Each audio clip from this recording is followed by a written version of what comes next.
Genialita. Madame Ursula odporúča občanom Európskej únie núdzové balíčky prežitia. Kto sa tu preboha okrem bláznivej bruselskej elity chystá na vojnu? Drahoplatení mocipáni Bruselu už sa skloňuje mier.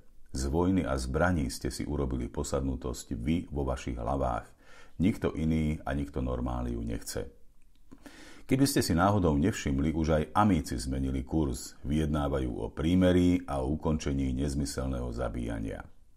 To, že vy chýbate pri stole a že je vám z toho nevoľno, je len a len vaša chyba.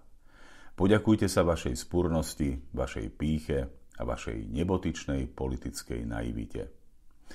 Viem, to je pravda, ktorá sa zle počúva, ale kým nepríjmete fakt, že ste sa v súvislosti s vojnou na Ukrajine a nie len s ňou hlboko zmýlili a zlyhali, dovtedy nebudete schopní pozrieť sa pravde do očí.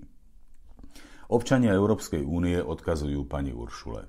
My chceme prežiť nie 3 dni a nie s balíčkami. My chceme prežiť na našom krásnom kontinente natrvalo a bez balíčkov. My chceme mier. Európa trpí diletantským manažovaním.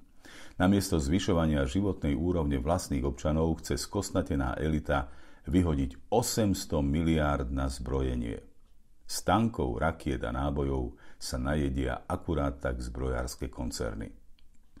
Európa je už z tých geniálnych, sankčných, vakcinačných, zbrojárskych lotrovín a neustáleho strašenia unavená. Ba čo viac, je nahnevaná, sklamaná, frustrovaná a sama zo seba znechutená. Potrebuje rozumnú a serióznu perspektívu. Potrebuje odvahu priznať si fatálny omyl. Všetci to vedia, len to nahlas nepovedia.